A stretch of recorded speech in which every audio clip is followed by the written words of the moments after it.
let's jump into it. All right. So your client is Yoga Jones, the owner of Orange Yoga Studio. Mm-hmm.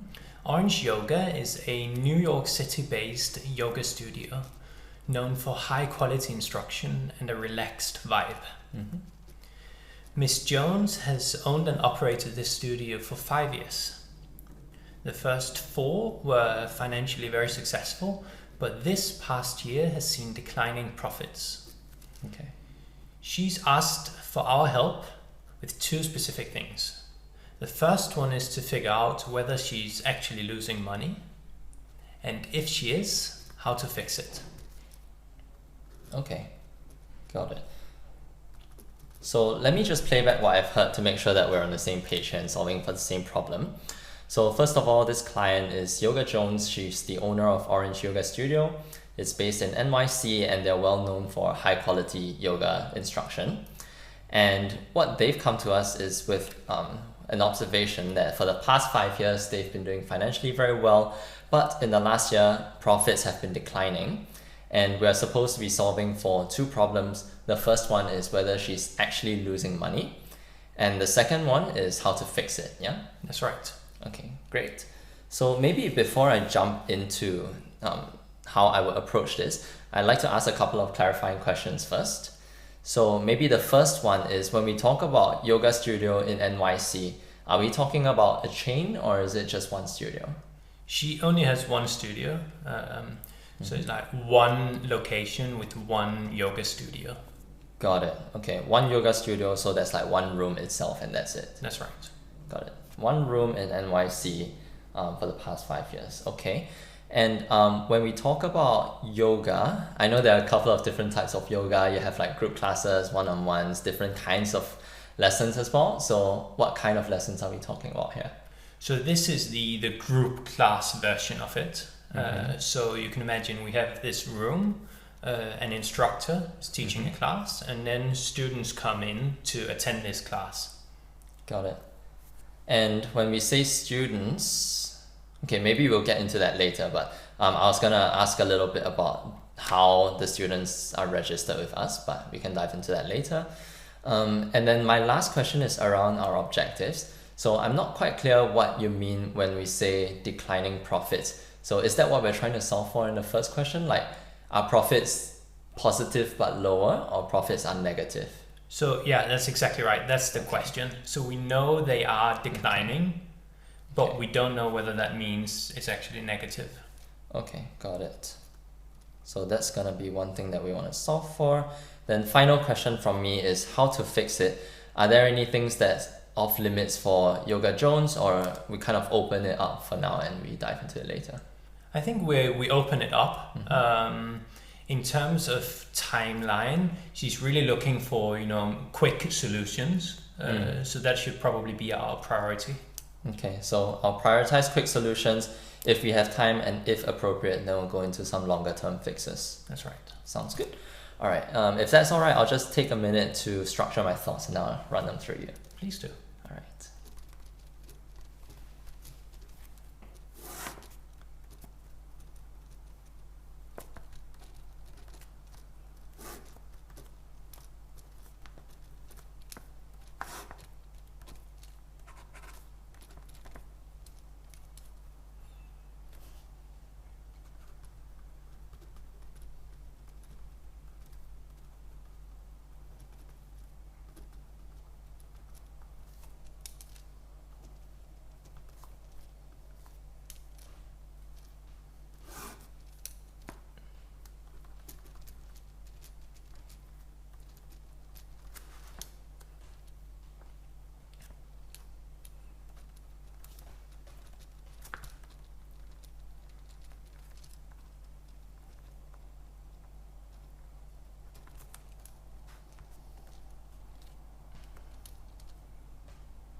Okay, so I'm gonna share with you my framework so far. It's kind of a rough one, but I've basically structured this problem. It's a profit problem, so I've structured it into 2 things. One is revenue and the other is cost.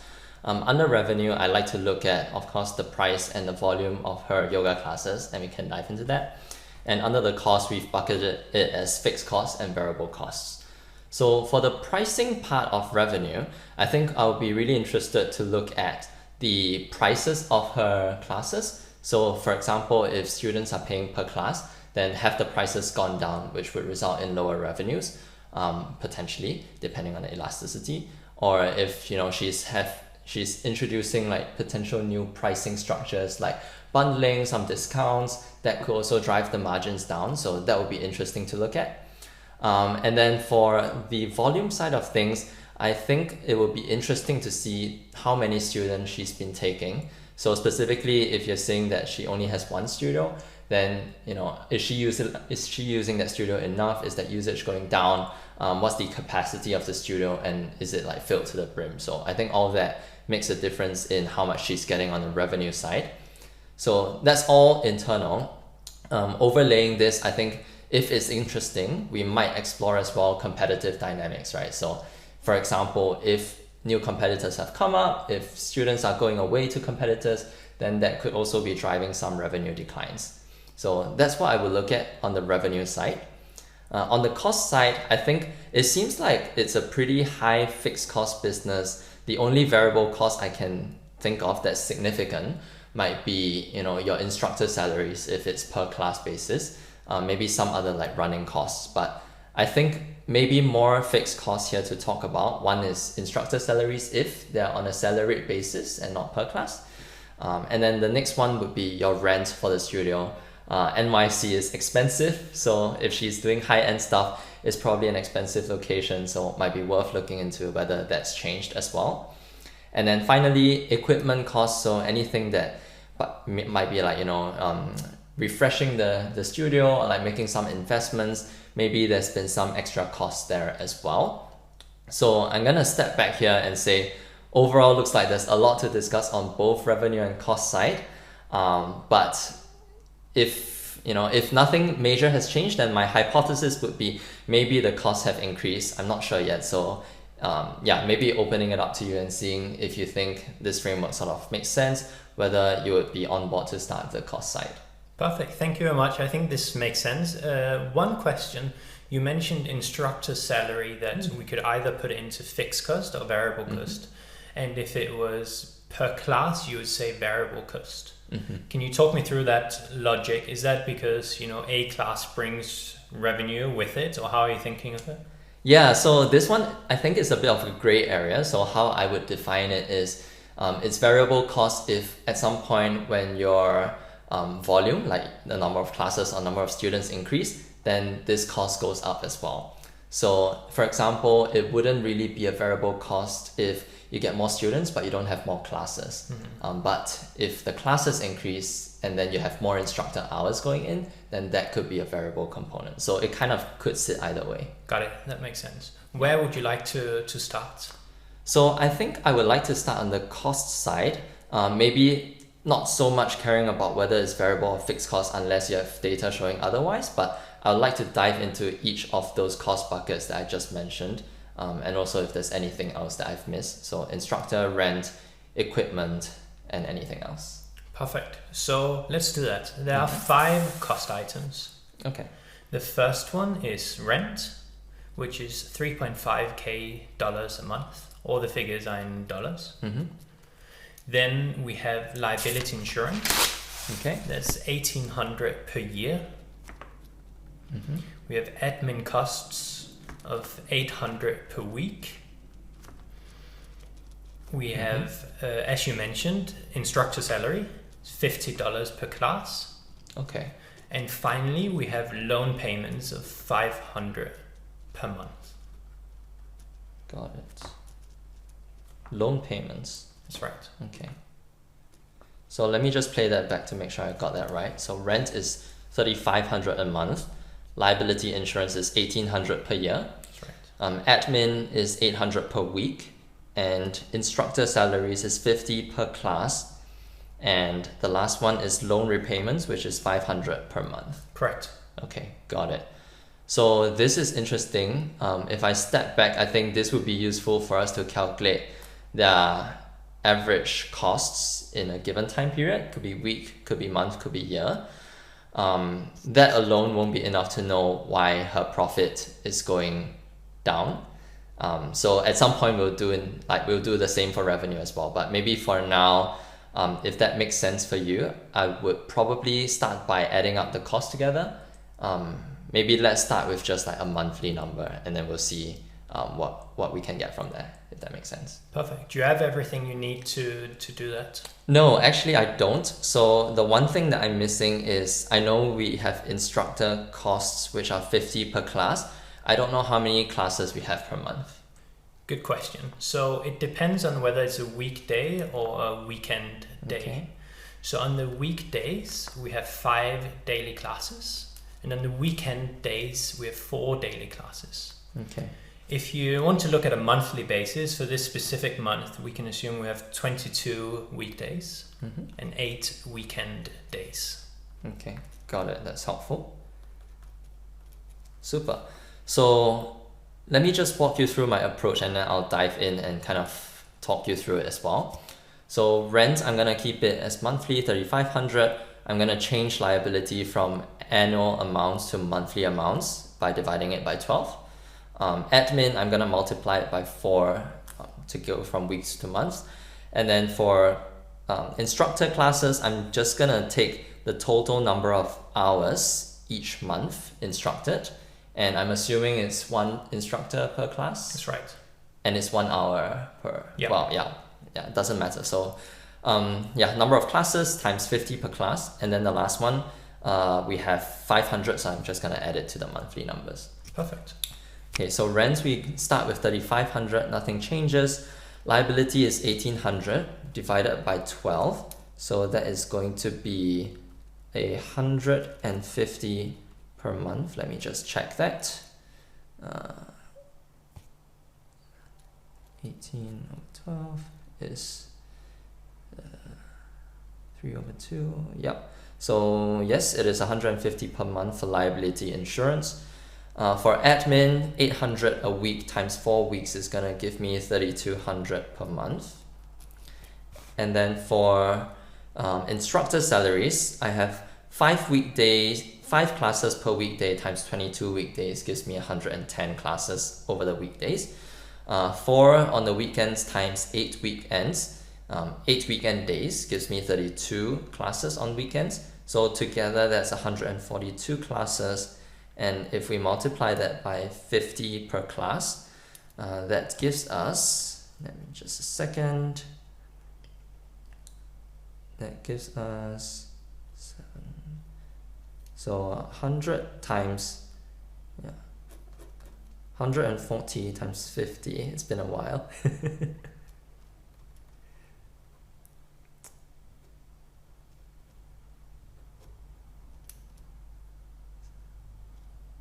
So I am getting 7,100 per month. Let me just check that again.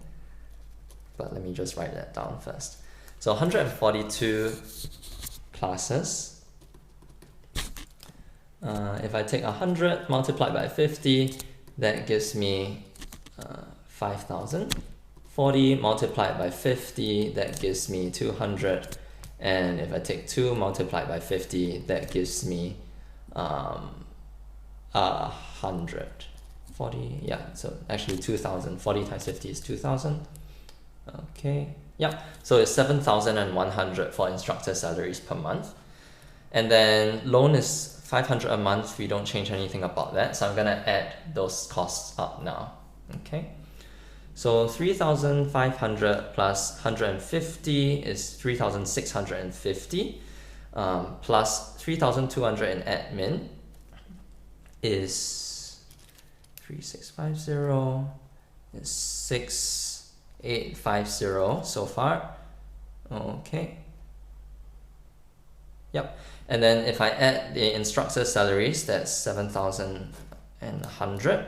That gives me 13,950. And if I add finally the loan repayments, which is another 500, then gives me 14,100. One sec. That gives me 14,450 per month in total costs. So just give me a couple of seconds. I want to double check that I'm getting this right, and then we can dive into the next steps. So 3,500 plus 150, 3,650 plus 3,200 is, okay, 6, yep, okay, and then plus this, okay, yep. So what I've gotten so far is a monthly cost of 14,450. I can't comment on how high or low this is so far. It seems like a reasonable amount for a New York City one studio cost per month. But what would be interesting is to know two things. One is how this has changed, especially in the last year. And two is how this has changed relative to revenue. Perfect. Where would you like to start? Let's start with the first one, change over the last year. Okay, so 3 of these 5 categories have changed. Mm-hmm. The first one is that rent, we used to have a long-term contract. We had to renegotiate. It increased by 2,000 per month. Oh, wow. Okay, that's a lot. Yeah. Okay. Then instructor salaries. Our client thought they should be paid slightly higher, given that it's high-quality instructors. Mm-hmm. So she increased salary by 25% per class. Okay. And then finally, the loan payment is a completely new cost item. So this is driven by her investing in new facilities. Okay. So she installed showers, hardwood flooring, did fresh painting, and financed it through this loan. Got it. Okay. And the rest are same, liability and admin. That's right. Okay. So right off the bat, it feels like the costs have gone up significantly, which I guess would kind of support our original hypothesis that costs have gone up and profits have gone down. What I've noticed as well is it's not just that costs have gone up, it's that the highest, biggest ticket cost items have gone up. So most expensive thing was initially already instructor salaries, and that's gone up 25%, so that's a lot. Rent as well was the next biggest item, which has also increased more than 100%, from 1,500 to 3,500. So these together, I think, already have a huge margin impact, assuming revenue is constant. And then loan repayments, this is 500 a month. To be honest, I don't think that's a huge deal, just because it's the second lowest cost of all of them. So yeah, I think maybe stepping back would be interesting to see, on these two big factors, rent and instructor salaries, whether it's worth exploring potential ways to lower those costs back down. Perfect. Thank you. Yeah. And maybe before we move to the next step, one thing you mentioned was that instructor salaries was a big ticket item, and the item overall went up by 25%. Are we sure about that? So not exactly, and thanks for calling that out. So you're saying that the instructor cost per class went up by 25%. Right. So that was assuming the classes have remained exactly the same. Of course, something might have changed, so maybe it's more than 25%, maybe it's less. So we're not exactly sure yet. Okay, perfect. What would you like to look into now? So maybe the first thing is, before we close off this cost bucket, I'm still interested in revenue. Before we close off this cost bucket, is it worth discussing whether there are options available to lower costs? Maybe it makes sense to move on to revenue first. I think it's mostly relevant for the client if the answer to the first question is that we're actually losing money. Okay, yeah, that's a fair point. So let's do that. Let's go into revenue. And maybe on the revenue side, I'm open to direction as well, but would be quite interesting to see both data on price and volume, so whether the class prices have changed and how the student numbers have changed and class numbers have changed. Perfect. Yeah, so there's actually been no changes on the revenue side. Prices are constant at $12 per class, per customer, per student. Okay. And you mentioned the volume as well, how many people attend. So this again depends on the weekday versus weekend day we looked at before. So on a weekday, we have an average of 8 students per class. And on a weekend day, we have an average of 6 students per class. Okay. Got it. So right now, what I'm hearing is there's been no change at all. So the only thing that we will get from this is a snapshot of their current revenue, which is supposedly pretty similar to previously. That's right. Okay. So I have price per student per class, and I have number of classes. Do we have how many students are there in the class? So the numbers before was the number of students per class. So we have 12 students. 8 students per class Okay. on the weekdays Got it. and 6 per class on the weekend day. Okay. So 8 students per class on the weekdays, 6 per class on the weekend days. That's right. And you actually already mentioned earlier how many classes we are having per month. So let me do this. Let me multiply the number of classes. No, maybe step back first. I'll first figure out how many classes a month we're running. And then from there, I will multiply by the number of students per class and then multiply by the cost per class. And I think I will do this separately for, I'll probably do this separately for weekdays and weekends because they have different sub numbers in there. Sure. So let me walk you through. On the weekdays, you shared that there are five slots per day and 22 weekdays. So that's 110 classes per month for weekdays. We multiply that by 8 students per class and by $12 per student. And then on the weekends, we had 32 classes a month. Multiply that by 6 students per class and multiply that again by $12 per student. Okay, so maybe what I would do, let me just multiply all the students together per month and then I'll do the whole thing by 12.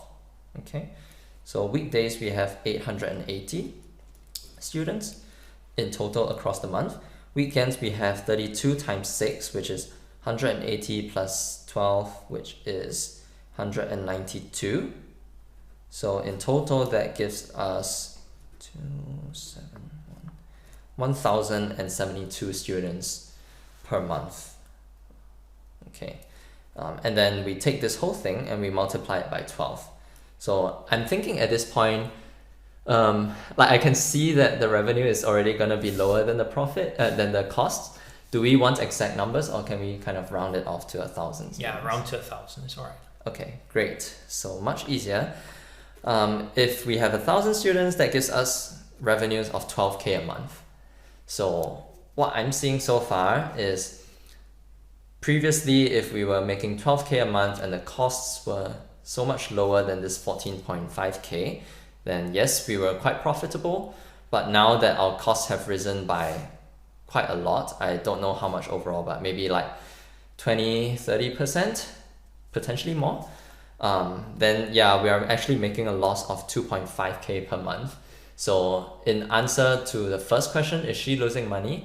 Yes, she is, and she's actually making negative profits monthly. So I think, yeah, if this is the takeaway there, then for sure we should be looking at ways to either bring the revenue up and or decrease the costs. Perfect. So let's do that.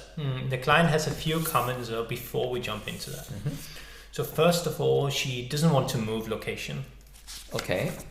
And secondly, she believes strongly in paying the instructors a high hourly salary for their work, given that it's high quality. So she's asked us to look into alternative things that she could do to boost profitability. Okay, so she's not open at all to renegotiating rent, to changing instructor salaries, even like creative methods. So she just wants to look at the other cost buckets and other revenue buckets. Not necessarily. So she doesn't want to move location. Okay. And she doesn't want to change the hourly salary or per class salary. Okay, got it. So let me do this. Let me just take half a minute. I'll try to find some solutions. Maybe it'll just be like a brainstorming session in general. And then we can dive into the more interesting ideas if you need to. Sounds good. All right.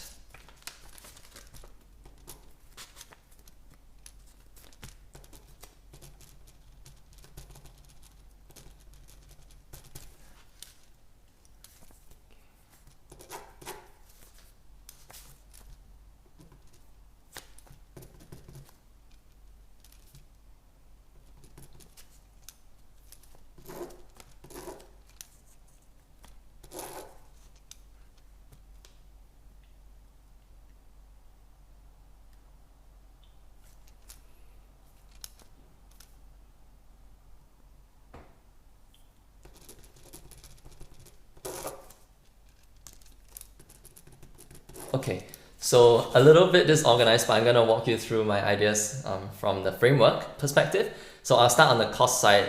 Basically, the theme here is, can we do anything to lower the cost currently?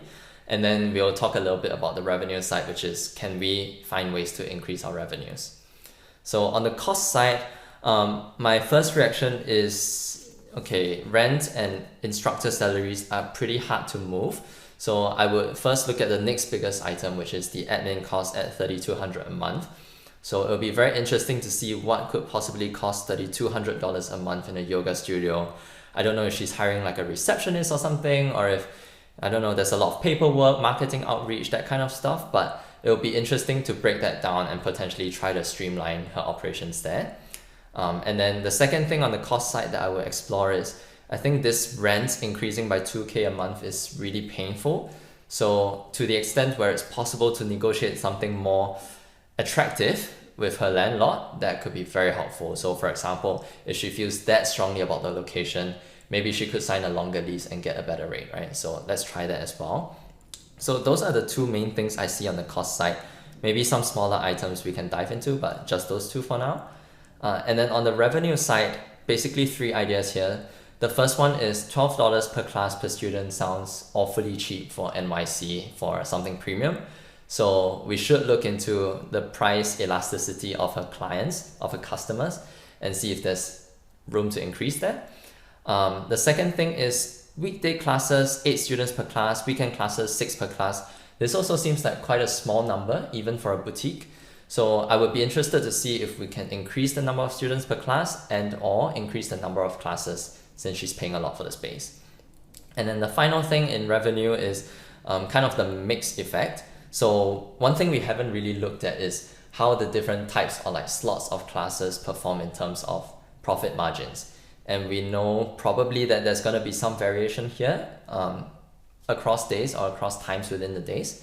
So maybe there's also something to do in regards to, I guess, focusing on the more profitable types and times rather than the less profitable ones. Perfect. Thank you very much. We'll zoom out of the interview experience here. Okay. Thank you. And then we'll do a bit of feedback. Sounds good. How do you think it went? I think it was a really interesting case. I felt like we could have gone in a lot of different directions, and we basically used the whole framework. So I think the good thing is we kind of got a clear answer for the client in terms of question 1. Question 2, we started diving into how to fix it, and we have some hypotheses on what's the highest value add items. I think if I had more time, I would have liked to dive more into that as well. Perfect. Yeah, I agree. So what I really liked was from the start, your structure of 1, playing back the case, 2, asking clarifying questions, and then 3, structuring it worked very well. So I think that was a great start. I think what you could do even more in, say, your clarifying questions, I think understanding a bit more maybe about the business, the fact that you briefly mentioned it, but we didn't go into it, you know, how does the business actually work? So maybe a broader question like, I'm not too familiar with yoga, but just to make sure I understand this correctly, the client has a yoga studio, hires instructors, people come in to attend classes and pay per class. Yeah. Could discover a lot of things as opposed to a few direct targeted questions. But I think you got the essential stuff and managed to put together your framework, so it wasn't a problem. And then when you got to your framework, really liked the structure. I think that was super good. The only other very tactical thing, I think, when we started calculating the things, and this is very, very tactical, but you just assumed we could multiply the weekly numbers by 4 to get numbers. It's always good to ask for permission. So you could frame it like, is it okay if I multiply it by 4 as a monthly thing? But you got the numbers right, everything worked out, so well done.